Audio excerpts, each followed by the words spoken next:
اعوذ باللہ من الشیطان الرجیم بسم اللہ الرحمن الرحیم السلام علیکم ورحمۃ اللہ وبرکاتہ۔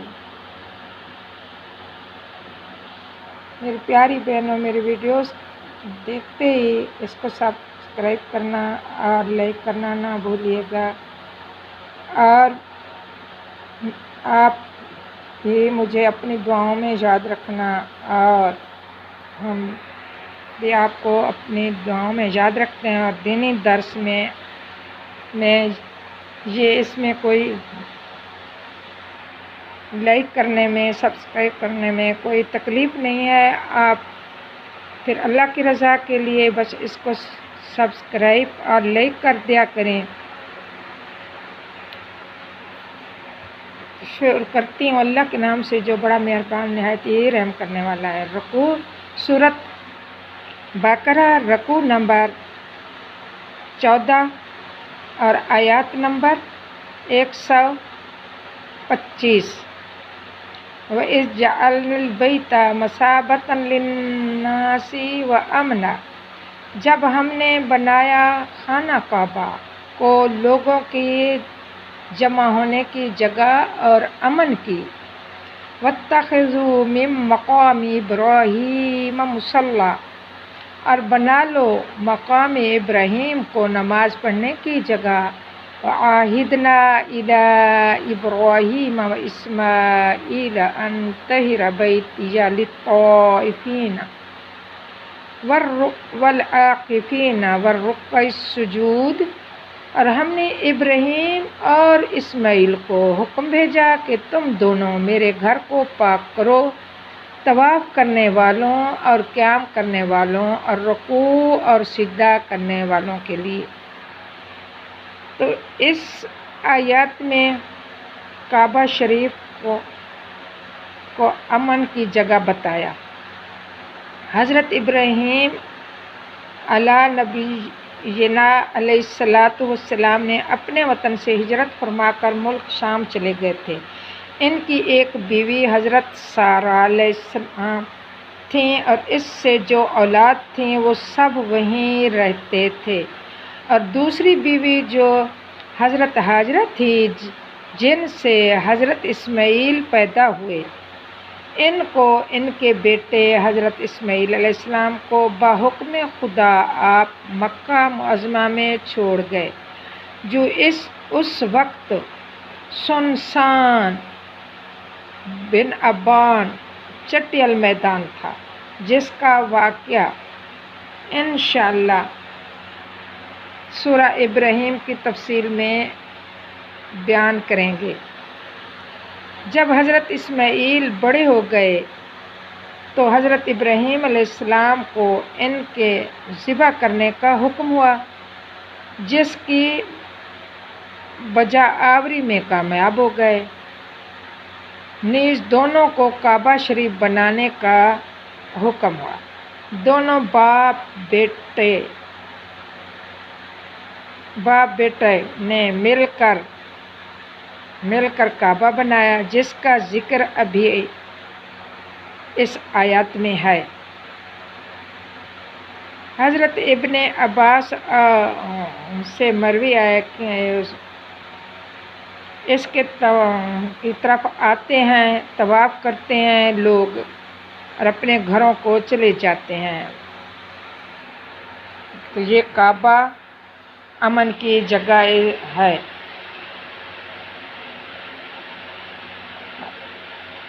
حضرت ابراہیم علیہ السلام اس کو بنایا اور انہی کو طواف کا حکم ہوا۔ حضرت ابن عباس رضی اللہ تعالیٰ عنہ سے مروی رسول صلی اللہ علیہ وسلم نے ارشاد فرمایا کہ مجھ سے پہلے کسی کے لیے یہ جگہ حلال نہ تھی،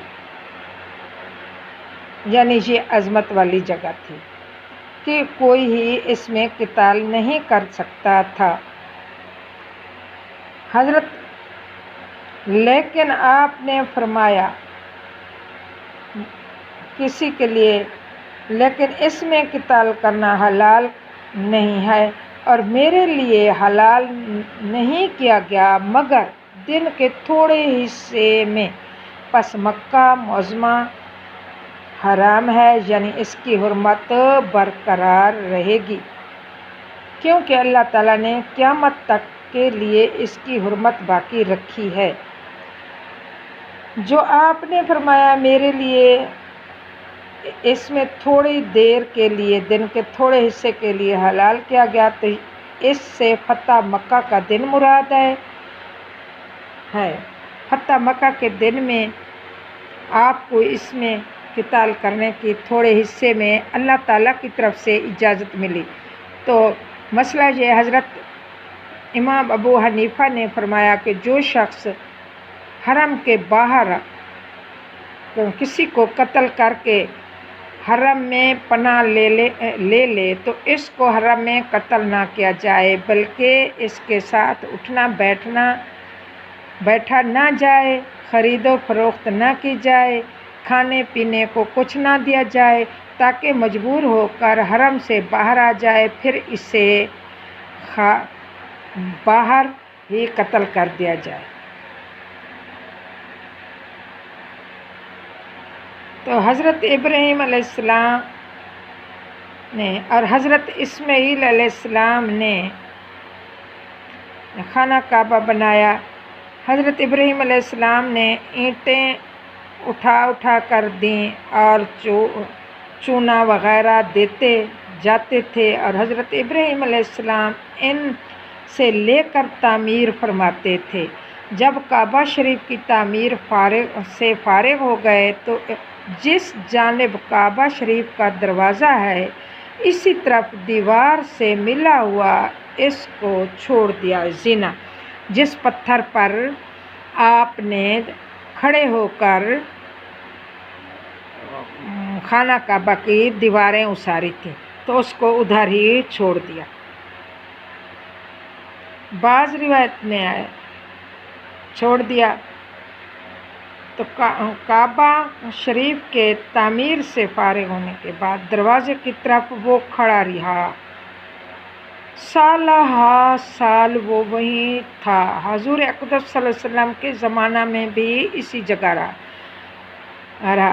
تو پھر جب بعد میں حضرت آپ صلی اللہ علیہ وسلم کے زمانہ میں بھی اسی جگہ رہ گیا، حضرت ابو بکر رضی اللہ تعالیٰ عنہ کے زمانہ خلافت میں بھی وہیں تھا۔ پھر جب حضرت ابو بکر رضی اللہ تعالیٰ عنہ کا زمانہ آیا تو انہوں نے وہاں سے اٹھا کر اس جگہ رکھ دیا جہاں اب بھی ہے۔ اور بعض روایات میں ہے کہ ایک مرتبہ سیلاب آ گیا تھا جو اس کو بہا کر لے گیا، تو حضرت عمر رضی اللہ تعالیٰ عنہ نے اسے لے کر وہاں رکھ دیا جہاں اب ہے۔ تو حضرت عمر رضی اللہ تعالیٰ عنہ بھی خلفائے راشدین میں سے ہیں، اور اب بھی یہ اپنی جگہ، اور اس کو پہلی جگہ سے ہٹانے میں حکمت یہ بھی تھی کیونکہ اب طواف کرنے والوں کو طواف کی رکعتیں پڑھنے والوں کی زیادہ کثرت ہے۔ اگر اپنی جگہ ہوتا تو طواف کرنے والے اسی کے پیچھے طواف کی رکعتیں پڑھنے میں دقت پیش آتی، تو طواف کرنے والوں کو کعبہ شریف کے قریب سے گزرنے کا راستہ نہ ملتا۔ ایک زمانے تک مقام ابراہیم ایک 4 دیواری کے اندر تھا جو مصحف تھی اور قفل لگا رہتا تھا، اور موجودہ حکومت نے عمارت ختم کر کے مقام ابراہیم کو بلوری شیشے میں رکھ دیا ہے۔ باہر سے مقام ابراہیم دکھائی دیتا ہے جس میں حضرت ابراہیم علیہ السلام کے قدم مبارک کے نشانات صاف نظر آتے ہیں۔ حجۃ الوداع کے موقع پر حضور صلی اللہ علیہ وسلم طواف کرنے کے بعد مقام ابراہیم کی طرف اور قرآن مجید کے جب جاتے تھے تو قرآن مجید کے یہ الفاظ تلاوت فرماتے: وَاتَّخِذُوا مِن مَّقَامِ إِبْرَاهِيمَ مُصَلًّى، اور 2 رکعت اسی طرح پڑھی کہ مقام ابراہیم کو اور کعبہ شریف کے درمیان کر لیا اپنا چہرہ، اور 2 رکعتیں نفل ادا کی اور سورہ قل یا ایھا الکافرون اور قل ھو اللہ احد پڑھی۔ حضرت عمر رضی اللہ تعالیٰ عنہ نے عرض کیا، یا رسول اللہ، آپ مقام ابراہیم کو نماز کی جگہ بنا لیتے ہیں تو اچھا تھا، تو اس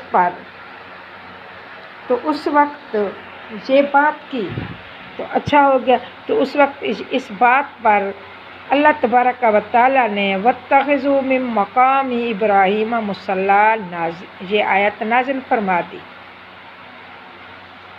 لیکن مقام ابراہیم کی یہ ہے تو طواف کی جگہ۔ تو ہم نے حکم بھیجا کہ ابراہیم اور اسماعیل کو کہ پاک کرو میرے گھر کو طواف کرنے والوں کے لیے اور وہاں کے مقیم کے لیے اور وہاں کے رہنے والوں کے لیے، یعنی اس میں نماز ادا کرو اور طواف کرو۔ رسول صلی اللہ علیہ وسلم نے فرمایا، جس نے اس گھر کا طواف کرتے ہوئے 7 چکر لگائے اور ٹھیک طرح سے شمار کیا، اسے ایک غلام آزاد کرنے کے برابر ثواب ہوگا۔ آپ نے یہ بھی فرمایا کہ طواف کرنے والا جو بھی قدم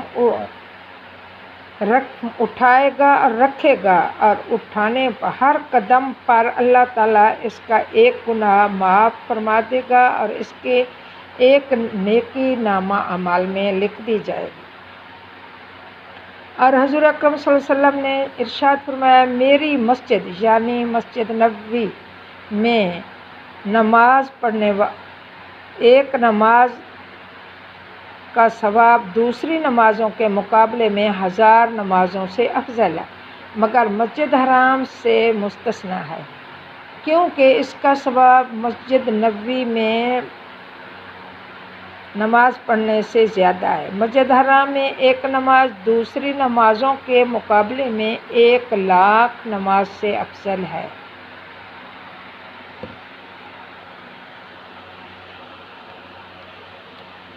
تو حضرت ابراہیم علیہ السلام کے اس سیڑھی نما پتھر پر نشان لگے ہوئے آج بھی جا کر حاجی دیکھتے ہیں۔ تو ان نشانیوں میں اللہ پاک نے قرآن مجید میں ذکر فرمایا